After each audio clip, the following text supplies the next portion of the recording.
you know Tier. Yeah. We've talked about Tier. So They last were year all over the Olympics with the swimming stuff. yeah. So they That's started as a swimming brand. mm-hmm. This I was there with Corey, who's one of the directors, and then Matt, the CEO, and they absolutely crushed the Olympics. Katie Ledecky like just dripped out in Tier, and she's Is that a pun? no, but it was good. It Yeah, was good. that's solid. So I appreciate you bringing it up. It's important to acknowledge. Um, and so at the CrossFit Games last year, their shoe almost got banned Mm, because Noble was the competitor before they absolutely died out. right. And or sorry, the Before title they died sponsor. out, it's Yeah, crazy. before they were the title sponsor and Tier, he's pushing y'all well. pushing.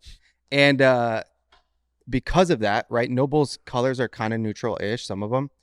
And then Tier came with like very bright yellow shoes.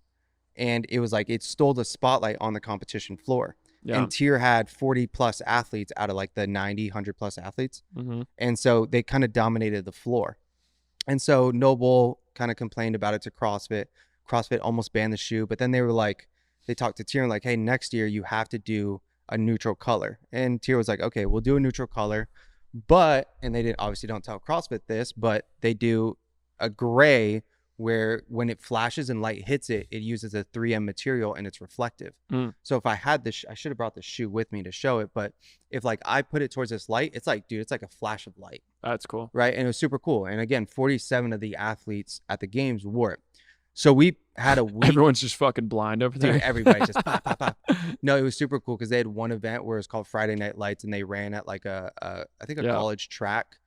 And at night, it's when they were running, dude, like the light would reflect off the shoe and it was like these flashes of silver and white. It was cool. Anyways, so we put together in like 12 days an entire launch for the shoe. But what you had to do and what we had to pay attention to was like it started with understanding what the narrative is. Like, what are we trying to tell?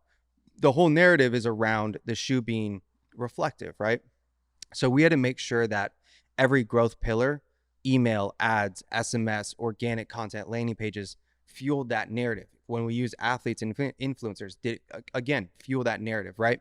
And so we put together this entire campaign, but the framework that we used was what I've talked about in the past: tease, hype, collect, push, and pull, right? And so what I want to do is I'm going to go through that entire framework with a lot of examples, and some of them I've talked about in the past. I'm gonna go a little deeper and add other examples, and then tell you how I also did it for Tier. And I'll actually start with Tier. So the first thing that we did was they have a large roster of athletes, right? And so like 10 days out before the games, a lot of the athletes, we had like 3-4 different content series or ideas, sorry, that they were going through that were teasing the product. The first thing that we did was we had all the athletes film them doing a specific exercise, but the shoes were blurred. But when they would do the specific exercise, there was like flashes of light on their feet. And it was supposed to be kind of like something that you don't see typically unless it is something sexual. Like you don't see that normally on Instagram. Like blurred out. Yeah, blurred out. And so you have all of these athletes performing snatch, running on a track, climbing ropes, and like the shoes are blurred. And then again, flashes of light. That was kind of the first thing. And then there was just a date at the end of the video. So all these were like micro stories, right? Then the next layer of content that we did was a piece of content where like if I was the videographer for an athlete, I was walking up POV to the athlete, giving them a box. And when they opened the box, it was just like light. And then, you know, they had to shut it. And then again, revealing the date that it was coming. So like we basically progressed the story of, okay, these are going to be bright shoes. Mm-hmm. And then the last one was, I think it was something like where the athletes, they were, whether it was like in their house or something, like, yo, check this out. And they just hit the lights and then it flashes. Because the same thing happened where I was doing laundry like really late at night one of the days. And the shoe, I had like one of the first shoes. It was in my office, and when I turned on the laundry room light, it like flashed in the light. And it was super cool. And I was like, okay, there's something here of like we can nail it. So that's how we teased the product. And so up to that, we got, I think it was up close to 1 million views, like around just the portion of teasing the product. Other brands and like why you even want to tease the product and kind of start creating pre-hype is you're really trying to create the curiosity gap.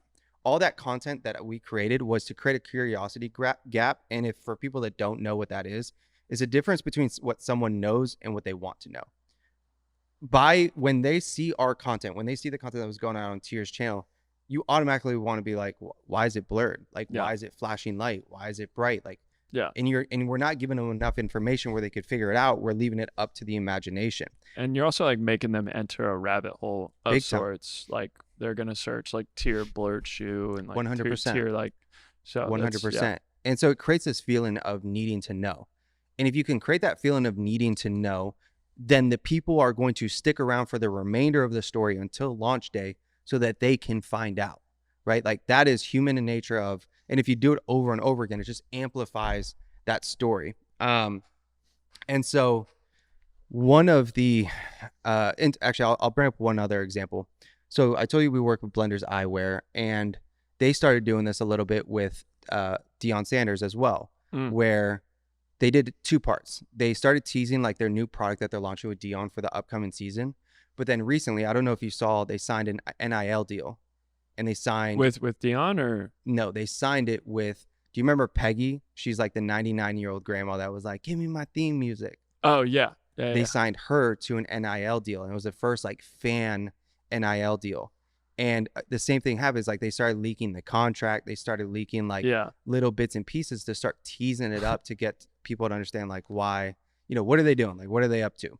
So this whole idea is you're teasing because you want to create anticipation. You want people to be indulged into the story. One of my favorite examples, and I already talked about this, so I won't go like into it too much, was Pure Sport. And we talked about this brand in the past, but when they were launching their electrolyte drink, they did a really good job of teasing the product. They did 4 things. So the first one was in the caption, they played Hangman. So every day they revealed another letter to get you to try to guess and name the product. And so they gamified it by every day there was hundreds of people guessing to see what the product was. The next thing was they used micro stories to support the caption and again, further create that curiosity gap. So you play Hangman, and then like the video would be like a very close up, for example, of your chest or of your back or something like that. And it's just like sweat dropping down, like very slow, right? And it's again playing into this idea that, okay, we're playing Hangman, we're releasing a product, and here's like the visual that gives you another hint. Because that was the whole thing. The visuals every single day got like, or the hints every single day got like a little more and a little more and a little more. And then the video ends every single time with like the day that it's going live. So for 4 days, you're just guessing, like you're trying to figure out like, what is that next clue that you're going to give me so that I can figure this out. Another brand that did a great job with this was Satisfy Running. So they launched this backpack with this brand called Osprey. I think that's how you pronounce it, but this backpack brand called Osprey, right? And so what they first did was they got all of, and I should send you the photo so you could see, but I got it.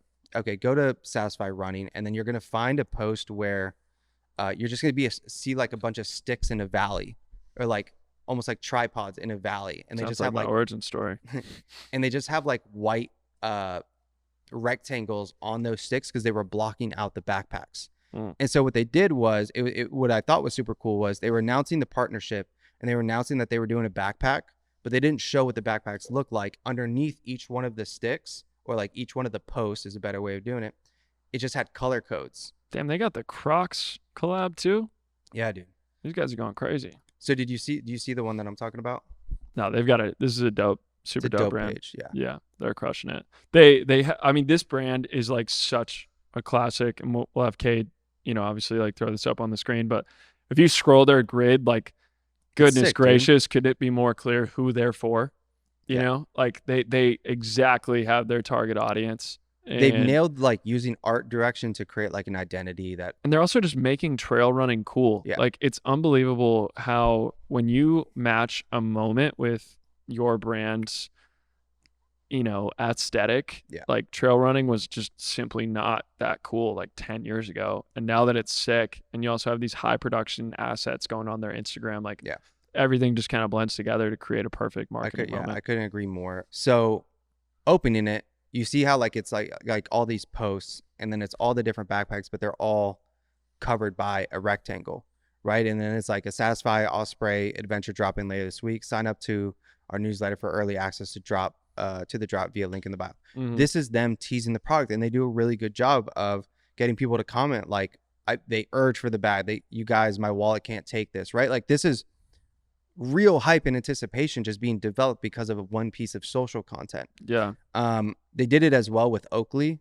So if you scroll up a little bit, you'll see a collab with Oakley where it just shows the back of a guy's head and they like buzz cut the Oakley logo into his head to announce that they're doing a collab with. Because I mean, that person's this is terrifying. Terrible haircut. This looks like a demon. I mean, yeah, this looks like one of the bad guys in the Matrix. This would be they live in the human world. Resident Evil type shit. For sure. No, I've popped so many of these in the arcade before. Yeah. And so they did this as well with Oakley, where they took somebody, they had a performance sunglasses that was coming out, and they like buzz cut the Oakley logo into somebody's head. And it was just to announce that there's a sick collab coming. And another, I'll go through a few more examples, but like, because I'm going from like very complex to very like much more simple. Mm-hmm. Bandit Running, they did another one where they're like releasing a collection in spring 2024, and they put somebody, you know how like when you take a shower and like the glass doors, they get foggy, right? Well, I'm more of a cold shower guy because I'm built different. That's cap. And so you know if you're behind it and it's hot, it's humid, like the shower gets like condensation gets on it, it gets blurry. They basically got behind a glass door like that, and they put their hand on the glass, and you could kind of see like the colors from the collection, but you can't see the collection, right? And so again, it's them just teasing the launch. Minted New York's another good one.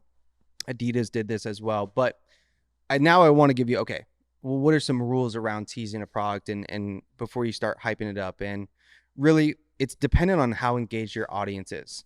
Yeah. Anything under 3% where you're like, your audience is not very engaged and you're trying to like build it back up, I'm teasing a launch 3 times, minimal. And that's on my page. That's not including influencers and athletes and, celebrities, whatever. At that point, you're scaling, like you're past 10. Like you are scaling the life out of that. If you do have very strong engagement, like a Satisfy Running, 1 to 2 times is fine. But personally, I like to tease a lot. Like I like to create as much anticipation around something as possible. Yeah. The next pillar is hyping up something, right? And the whole idea for this is good hype creates demand, because then it creates a desire. It's that same desire that creates a feeling of needing something, like that customer just needs this product. And the way that you do this really is through storytelling. Right? Teasing is one layer. It's like just creating that curiosity. Yeah. But to create demand, you have to tell some kind of story.